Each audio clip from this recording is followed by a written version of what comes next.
یہ جو کچھ میں کہوں گا، ہمارا آج کا ماحول، آج کی فضا تو اس کو قبول کرنا تو ایک طرف اس کے سننے کے لیے بھی تیار نہیں ہوگی۔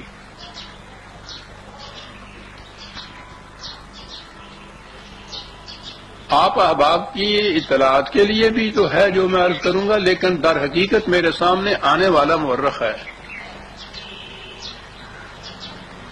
یہ بڑی خوش نصیبی ہے ہماری کہ یہ ذرائع ایسے میسر ہمیں آ گئے ہیں کہ جو کچھ میں کہہ رہا ہوں وہ منضبط ہو رہا ہے، محفوظ ہو رہا ہے ٹیپس کے اندر۔ تو میں اس وقت مخاطب کروں گا اپنے آنے والے کسی مورخ سے کہ آپ کے لیے اگر فضا سازگار ہو جائے، آپ کے لیے کے معنی ہیں قرآن کے لیے، تو اس وقت یہ جو کچھ میری معروضات آج پیش کر رہا ہوں، اس وقت یہ ان کے لیے نشان منزل بن سکے گی کہ اس دور میں کسی نے یہ بات کہی تھی اور اس سے یہ بات آگے چل سکے گی۔ آج بہت مشکل ہے۔ تو جو کچھ میں پیش کر رہا ہوں صرف آپ احباب کے لیے ہی نہیں، اقبال نے بھی اپنے آپ کو شاعر فردہ کہا تھا۔ تو ہوتا یہ ہے قرآن پیش کرنے والے کے لیے ابھی تک بھی اس کا موجودہ ماحول جو ہے وہ سازگار نہیں ہے، اور اقبال کے دور میں تو ابھی اتنی شدت نہیں تھی، تو آج تو یہ جو مذہبی پیشوائیت کی شدت ہے وہ انتہا تک پہنچی ہوئی ہے، بہت پیچھے چلا گیا ہے پھر وہی قرآن جو آ رہا ہے۔ وہ ٹھیک کہا تھا اقبال نے کہ خواب سے بیدار ہوتا ہے کبھی محکوم اگر، پھر سلا دیتی ہے اس کو حکمراں کی سحری۔ یہ پچھلی صدی ہمارے لیے خوش بختی کی تھی کہ سر سید جیسی شخصیت پیدا ہوئی۔ اس نے یہ جتنی بھی برہمنیت کی، مذہبی پیشوائیت کی، قدامت پرستی کی یہ تاریکیاں تھیں، بڑی حد تک اس نے کوشش کی کہ قرآن کو لے آیا، فضا میں یہ بات گونجی۔ اس کے بعد اقبال آ گیا، اس نے بہت کچھ اس کے لیے کیا۔ اس کے بعد اسی روش کے اندر قائد اعظم نے بھی قرآن اور قرآن یہی کچھ کہا۔ اس کے بعد آگے بات کرنے سے کچھ مجھے تھوڑی سی ہچکچاہٹ آتی ہے کہ اپنا نام آ جاتا ہے۔ میں نے بھی اسی سلسلے کو آگے چلایا، 50 برس ہو گئے ہیں مجھے قرآن کہتے ہوئے، لیکن یہ دور جو ہے اس شدت سے ابھرا ہے اس کے خلاف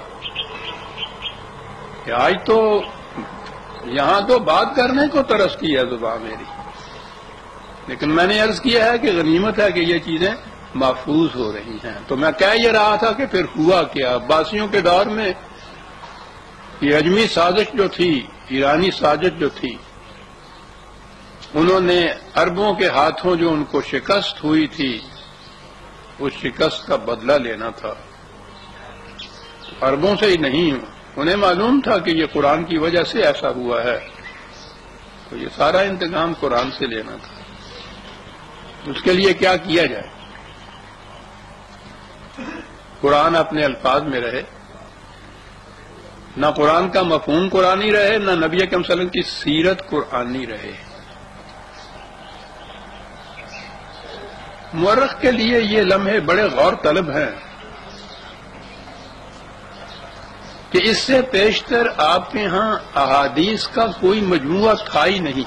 ایک مجموعہ ہے موطا جسے کہتے ہیں امام مالک کی، اس میں صرف انہوں نے مدینے میں جو اصحاب رسول صلی اللہ علیہ وسلم تھے ان کا جو مسلک تھا صرف اس میں اس کو لکھا ہے انہوں نے، اور ان کی بھی کیفیت یہ ہے کہ وہ ہر سال اپنے اس مجموعے میں سے خود ہی روایات کم کرتے جاتے تھے، 300 سے 500 تک اس کے اندر زیادہ سے زیادہ روایات ہیں، اور وہ مدینہ کے اصحاب کا ہی مسلک ہے۔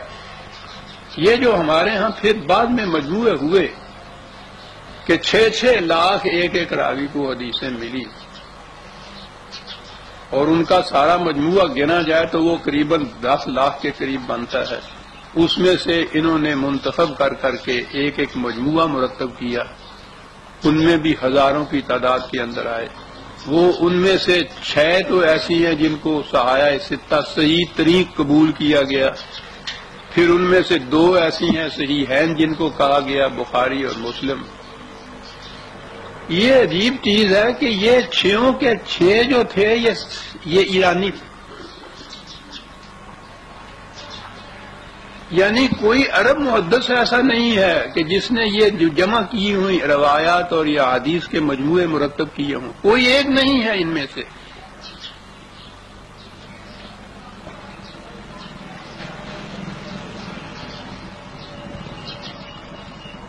ان مجموعوں کے اندر بہرحال وہ اب بھی موجود ہیں، دیکھے جا سکتے ہیں۔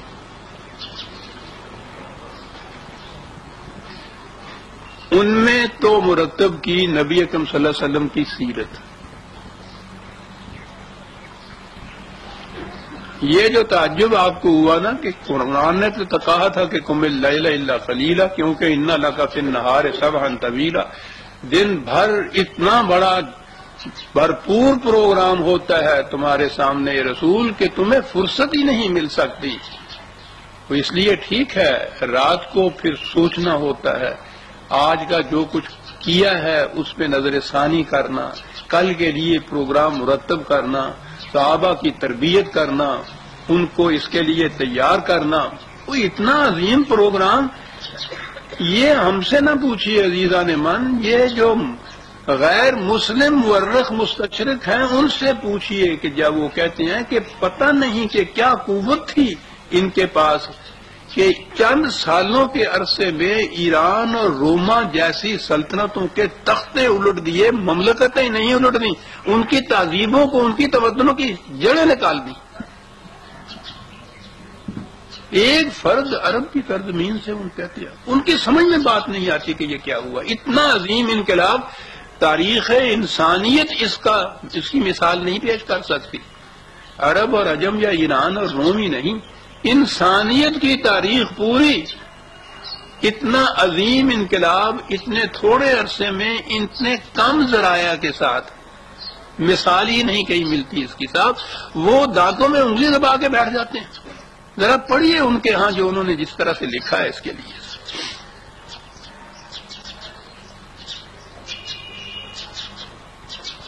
تو پہلی چیز جو یہ ہوئی کہ میں نے عرض کیا تھا کہ یہی بات قم اللیل الا قلیلا، تو خدا کو یہ بات کہنی پڑی کہ ٹھیک ہے ضرورت ہے کہ دن میں اتنا کام ہوتا ہے کہ فرصت نہیں تمہیں ملتی کہ سکون و سکوت کے ساتھ یکسو ہو کے پھر غور و فکر کیا جائے۔ ایک انقلابی کے لیے آپ سوچئے کہ کتنی ضرورت اس بات کی ہوتی ہے کہ جو کچھ کیا ہے اس پہ نظر ثانی ہو، کل آنے والا پروگرام مرتب کیا جائے، پھر اپنے ساتھیوں کو تیار کیا جائے، سمجھایا جائے، تربیت دی جائے، پوائنٹس دیے جائیں۔ دن رات کا کام ہے، ان لک فی النہار سبحا طویلا۔ یہ چیز تھی کہ جس کے لیے کہا، میں ابھی اور عرض کروں گا کہ کیا کہاں کہاں کہا قرآن نے۔ قرآن کی روح سے یہ چیز آتی تو معلوم ہوتا کہ کون سا یہ مہیر العقول انقلاب تھا جس کے لیے اس پروگرام کی ضرورت تھی۔ نہایت آسانی سے اس میں آ گیا کہ نبی اکرم صلی اللہ علیہ وسلم رات کو پھر جب ساری دنیا سوتی تھی تو نفل پڑھنے کے لیے کھڑے ہو جاتے تھے، اور وہ ساری رات نفل اتنے پڑھتے تھے کہ حضور کے پاؤں سوج جایا کرتے تھے۔ اب یہ ہو گیا اس کا سیرت نبی اکرم صلی اللہ علیہ وسلم قم اللیل کی۔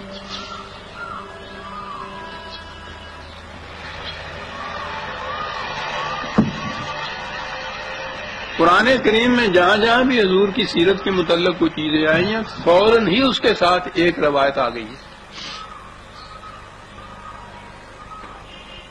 اور وہ اسی انداز کی۔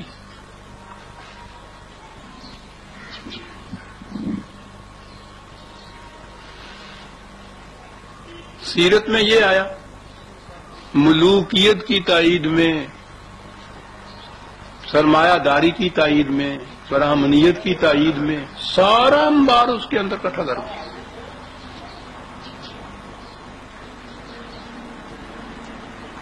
اب آئی قرآن کی باری۔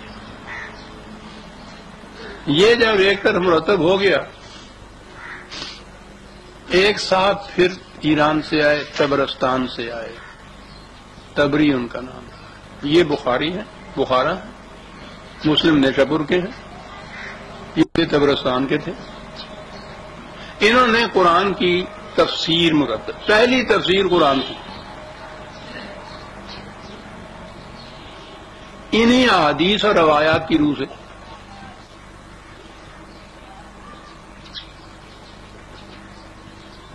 جو کچھ یہ کہنا تھا یا جو کچھ ان روایات میں لکھا تھا، قال رسول اللہ کہا انہوں نے کہ حضور نے فرمایا، اور آگے وہ لکھ دیا۔ اب جب کسی کے سامنے یہ آئے کہ قرآن کی اس آیت کے متعلق حضور نے یہ فرمایا، اس کو جرت ہے اس کے بعد اس کے خلاف کچھ کہے یا انکار کر دے؟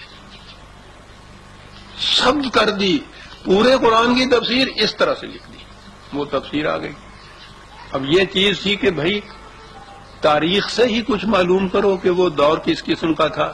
انہی صاحب نے ایک تاریخ بھی مرتب آپ کی کر دی، پہلی تفسیر، پہلی تاریخ، احادیث کے پہلے مجموعے سارے اجمیوں کے۔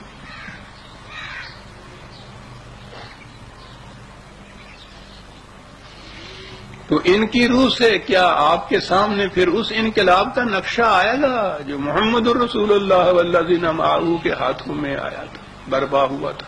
وہ نقشہ آئے گا جس میں نہ یہ ملوکیت باقی رہ سکتی تھی، نہ سرمایہ داری باقی رہ سکتی تھی، نہ یہ برہمنیت باقی رہ سکتی تھی۔ تو وہ نقشہ تو آ ہی نہیں سکتا تھا۔ اتنی مقدس سندیں اس کے لیے انہوں نے مہیا کر دی اس پورے لٹریچر کے اندر کہ 1000 برس سے اسلام ہی یہ رہ گیا، اسی کا نام رہ گیا۔ آج بھی یہ بے حد و نہایت ذاتی ملکیت ہر شے کی اسلام میں جائز، آج بھی یہ فتوے چل رہے ہیں۔ غلامی اور لونڈیاں آپ کے ہاں ایک ایک، ان بادشاہوں کے ہاں 3-3 ہزار لونڈیاں موجود تھیں۔ چاندی اور سونے کے ذخائر کا پوچھیے نا کہ کیا کیفیت ہے۔ عروسی ملوکیت ان کے ہاں، وہ ذل اللہ علی الارض تھے۔ سب کو یہ کرنے والے یہ مذہبی پیشوائیت۔ یہ ہے عزیزان من قرآن کی وہ تفسیر، یہ ہے نبی اکرم صلی اللہ علیہ وسلم کی وہ سیرت جسے سنت رسول اللہ کہا جاتا ہے۔ ان کی روح سے اسلام کا یہ حیولہ اور یہ نقشہ بنا جو مرتب چلا آ رہا ہے ہمارے ہاں۔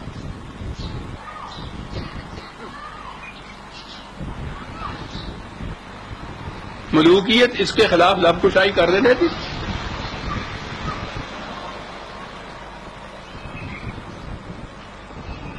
اسی انداز حکومت کے لیے پھر قوانین بنے، فقہ کے قوانین جنہیں کہتے ہیں آپ،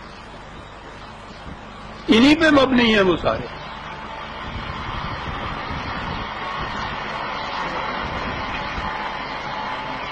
ان کو ابدی قرار دیا، غیر متبدل قرار دیا کہ اسی طرح سے وہ قیامت تک کے لیے امت مسلمہ کے اوپر نافذ کیے جائیں گے۔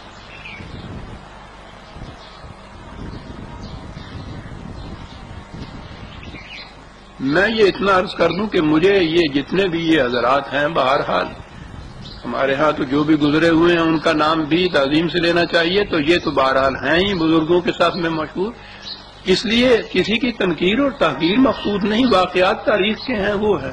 معلوم نہیں کہ یہ ان لوگوں کی طرف جو منسوب کیا جاتا ہے انہوں نے یہ کہا تھا یا نہیں کہا تھا۔ اس زمانے میں تو کچھ چھاپے خانے بھی نہیں تھے کہ کوئی چھپی ہوئی کتاب ہی ان کی ہوتی۔ فقہ حنفی ساری دنیا کے اندر اتنی مشہور چلی آ رہی ہے، اور آج یہ خود کہا جا رہا ہے کہ امام ابو حنیفہ علیہ الرحمہ نے کوئی فقہ کی کتاب ہی مرتب کر کے نہیں دی تھی۔ تو یہ ساری حنفی کہاں سے پھر وہ آ گئی؟ تو اس سے ہمیں غرض نہیں ہے کہ یہ حضرات جو تھے وہ کس حد تک اس کے ذمہ دار تھے۔ ان کے طرف منسوب کردہ یہ ساری کتابیں تو آج موجود ہیں نا، تو اب ان کا نام تو یہی لیا جائے گا نا، بخاری کہا جائے گا، مسلم کہا جائے گا، فقہ حنفی کہا جائے گا، جو کچھ بھی ہے، جو بھی اس کے ذمہ دار تھے۔ اشخاص سے غرض نہیں ہے، جو کچھ اس کا محاصل ہمارے پاس موجود ہے، جو سند پیش کی جاتی ہے اس سے غرض ہے۔ جس نے یہ بات کہی کہ بھائی قرآن موجود ہے، قرآن کی روح سے ان کو ایک دفعہ چھان پھٹک کے تو دیکھ لو، جو اس کے مطابق ہے اسے صحیح سمجھو، جو اس کے خلاف جاتا ہے سمجھ لو کہ وہ غلط منسوب ہوئی ہے رسول اللہ کی طرف، اس کو تختہ دار پہ ان کا تقدس برقرار رہے، اس کے خلاف آواز نہ برپا۔ یوں ان آیات کی تفسیریں مرتب ہوئی، یوں نبی اکرم صلی اللہ علیہ وسلم کی سیرت مرتب ہوئی، یوں انہیں ایسا بنا دیا کہ وہ ان ٹچ بائی، کوئی اس کو چھو نہ سکے کسی طرح سے بھی، اس پہ تنقید نہ کی جا سکے۔ چھان پھٹک تو بہت بڑی بات ہوتی ہے، جیسا میں نے ابھی عرض کیا تھا کہ قم اللیل الا قلیلا، کہا تو یہ کیا تھا انا لگا بالنہار سبحا طویلا، بات بڑی حساس تھی کہ دن میں اتنا کام ہے۔ اب وہ سبحن طویلا جو ہے وہ سبحہ تسبیح کے اوپر آ گئی، وہاں سے ایک لفظ تسبیح آئی اور تسبیح آ گئی ہے دانے والی۔ اسلام تو ایک طرف، مومن تو ایک طرف، عرب اس سے ناشنا سے یہ جو دانوں والی تسبیح ہوتی ہے یہ بدھوں کی ہے، وہاں سے عیسائیوں کے راہبوں نے لی، وہاں سے یہ شام کے راستے سے کوئی 200 سال کے بعد مسلمانوں میں آئی۔ اب یہ قرآن میں جہاں بھی سبحہ کا لفظ آیا وہ تسبیح آ گئی کہ دن بھر تسبیح پھیرتے رہا کرو، رات کو نفل پڑھتے رہا کرو۔